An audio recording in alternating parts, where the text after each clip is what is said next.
Assalamualaikum warahmatullahi wabarakatuh.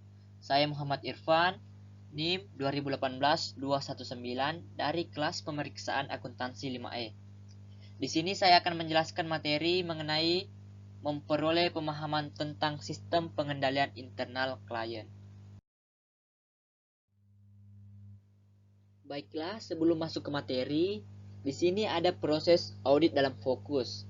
Jadi, pada bab ini akan membahas mengenai memahami sistem pengendalian internal klien yang berkaitan dengan laporan audit atas laporan keuangan.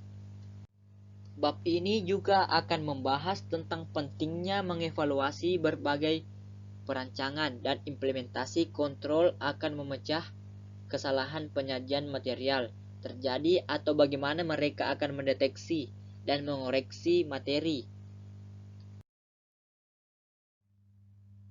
Pengendalian internal.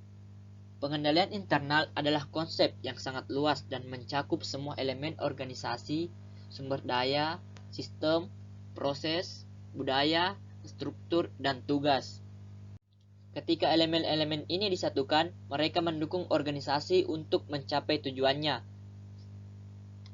Pengendalian internal didefinisikan dalam standar audit sebagai proses, rancangan, tetapan, dan dipelihara oleh pihak yang bertanggung jawab atas tata kelola, manajemen, dan personel lain untuk memberikan keyakinan memadai tentang pencapaian tujuan entitas dengan memperhatikan keandalan kelaporan keuangan, efektivitas dan efisiensi operasi, dan kepatuhan dengan hukum dan peraturan yang berlaku. Tujuan pengendalian internal. Tujuan pengendalian untuk memastikan kesalahan dalam pemrosesan transaksi tidak terjadi.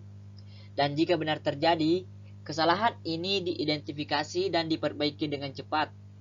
Adapun tujuan pengendalian internal yang disesuaikan dengan asersi yang relevan, yaitu pertama, nyata.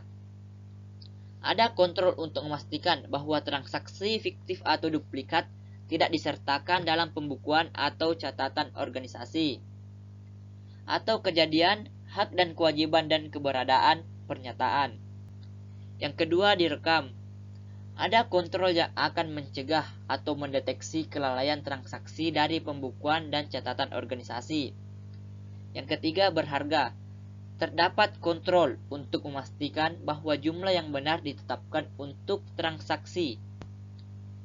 Yang keempat, diklarifikasi. Terdapat pengendalian untuk memastikan bahwa transaksi dibebankan dan dialokasikan ke akun buku besar yang benar. Yang kelima, diringkas. Ada kontrol untuk memastikan bahwa transaksi dan pembukuan dan catatan ada diringkas dan jumlahnya kan benar. Yang keenam, diposting. Ada kontrol untuk memastikan bahwa akumulasi total dalam file transaksi ditransfer dengan benar ke buku besar umum dan buku besar pembantu. Yang terakhir, tepat waktu. Terdapat kontrol untuk memastikan bahwa transaksi dicatat dalam akuntansi yang benar periode. Penegasan yang berkaitan dengan klarifikasi dan pemahaman yang merupakan presensi dan discord assertion tidak secara khusus ditunjukkan oleh tujuan pengendalian internal ini. Auditor biasanya memastikan pernyataan ini dipenuhi dengan menguji secara substantif draft laporan keuangan. Pengendalian internal tingkat entitas. Pengendalian internal terdiri dari 5 komponen. Yang pertama, lingkungan pengendalian. Lingkungan pengendalian menentukan nada suatu entitas dan mempengaruhi kesadaran pengendalian dari orang-orangnya. Ini adalah dasar untuk semua komponen pengendalian internal lainnya dan sering dianggap sebagai kombinasi budaya, struktur, dan disiplin organisasi. Ini mencerminkan keseluruhan sikap, kesadaran, dan tindakan manajemen, dewan direksi, dan pihak lain yang bertanggung jawab atas tata kelola dan pemilik memperhatikan pentingnya pengendalian dan penekanan yang diberikan pada pengendalian dalam menentukan milik organisasi kebijakan, proses dan struktur organisasi. Lingkungan pengendalian juga menetapkan dasar untuk pengendalian internal yang efektif, memberikan disiplin dan struktur, serta mencakup elemen-elemen seperti komunikasi dan penegakan integritas dan nilai-nilai etika. Komitmen terhadap kompetensi, partisipasi pihak yang bertanggung jawab atas tata kelola, filosofi manajemen dan gaya operasi, penetapan wewenang dan tanggung jawab, kebijakan dan praktik sumber daya manusia. Yang kedua, proses penilaian risiko entitas. Proses penilaian risiko entitas mencakup bagaimana manajemen mengidentifikasi risiko yang relevan dengan penyusunan laporan keuangan yang membutuhkan pandangan benar dan wajar kerangka pelaporan keuangan yang berlaku entitas. Untuk risiko yang teridentifikasi, manajemen mengestimasi risiko tersebut signifikansi, menilai kemungkinan munculnya dan memutuskan tindakan untuk mengelolanya. Risiko yang relevan dalam pelaporan keuangan mencakup peristiwa dan keadaan eksternal dan internal yang memungkinkan terjadi dan mempengaruhi kemampuan entitas untuk memulai, mencatat, mengelola, dan melaporkan data keuangan secara tenda dengan asersi manajemen dalam laporan keuangan. Yang ketiga, sistem informasi dan komunikasi. Peran sistem informasi adalah menangkap dan menukar informasi yang dibutuhkan untuk melakukan pengelolaan dan mengontrol operasi entitas.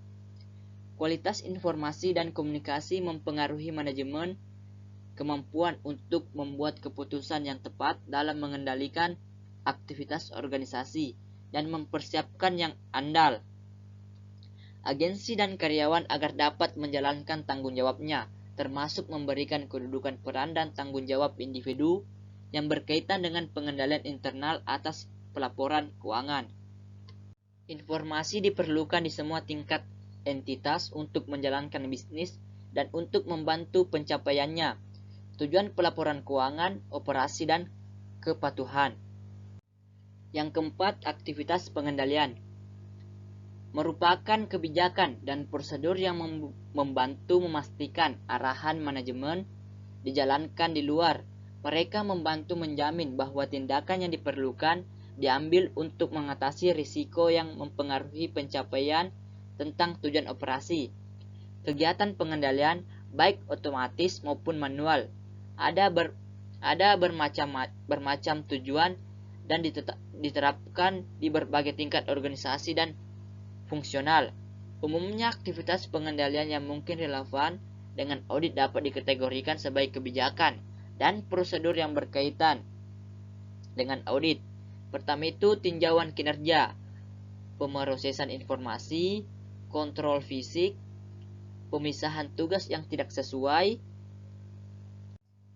Yang terakhir atau yang kelima, pemantauan pengendalian.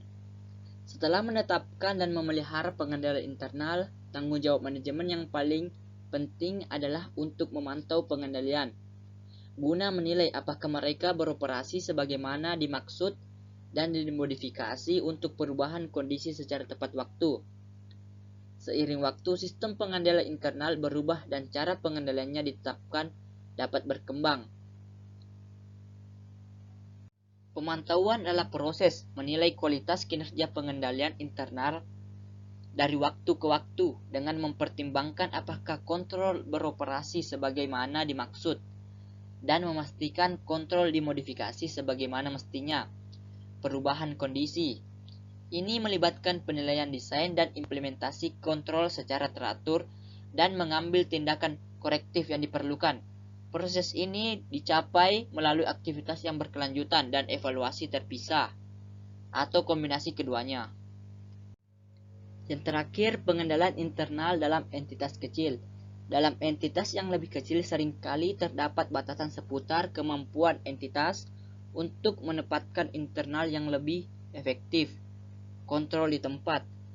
Hal ini dikarenakan jumlah karyawan yang sedikit yang pada akhirnya berdampak pada kemampuan organisasi untuk memisahkan tugas. Juga sering kali terjadi tidak praktis untuk organisasi yang lebih kecil membuat jejak kertas dokumentasi yang sesuai yang memungkinkan penilaian pengendalian internal untuk dibuat.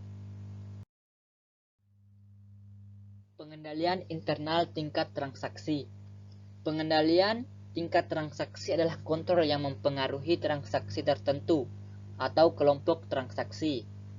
Transaksi dalam pengertian ini mengacu pada transaksi yang biasanya dicatat di buku besar untuk klien dan rentang waktu dari inisiasi transaksi hingga pelaporan transaksi dalam laporan keuangan.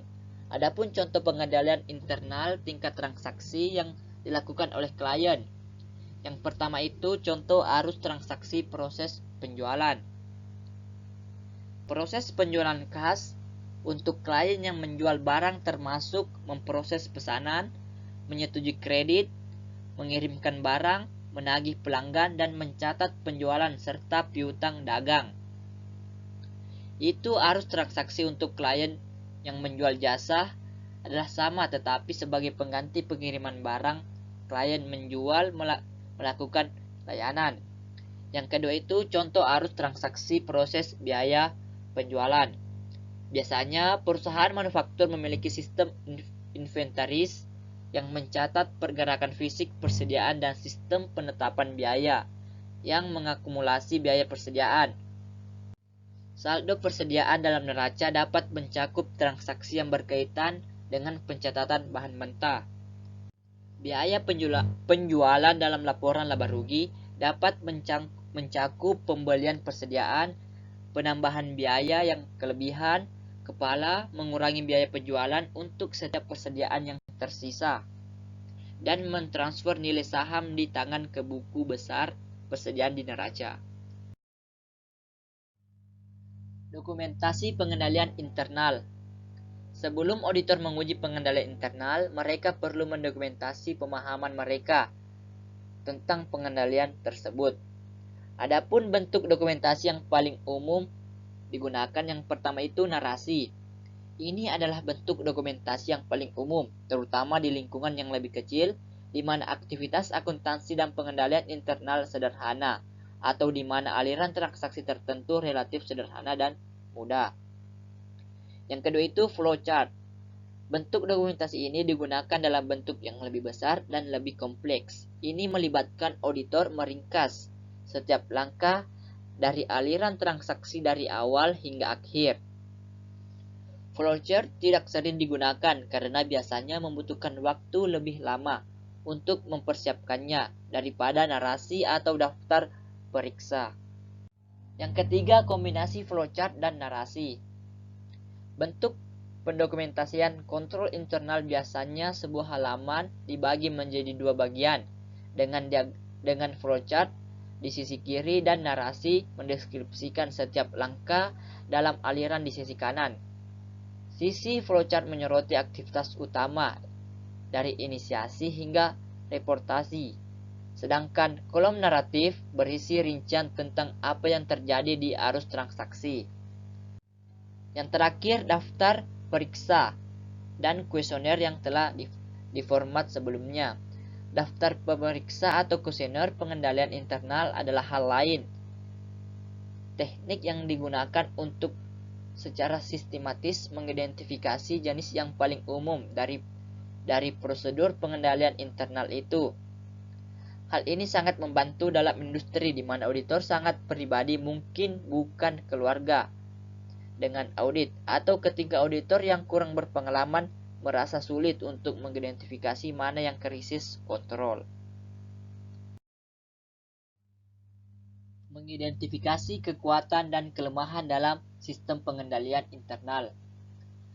Hasil penting dari pemahaman sistem pengendalian internal yang diterapkan klien adalah kemampuan untuk melakukan observasi, menarik kesimpulan, dan menawarkan rekomendasi tentang kekuatan dan kelemahan diamati. Mengharuskan auditor untuk menyediakan mereka yang ditagih dengan tata kelola dengan pengamatan tepat waktu yang timbul dari audit. Surat manajemen. Surat manajemen atau terkadang juga disebut sebagai surat rekomendasi adalah penyampaian disiapkan oleh tim audit dan diberikan kepada klien, termasuk pihak yang bertanggung jawab atas tata kelola. Itu memberitahu klien tentang rekomendasi auditor untuk meningkatkan pengendalian internalnya.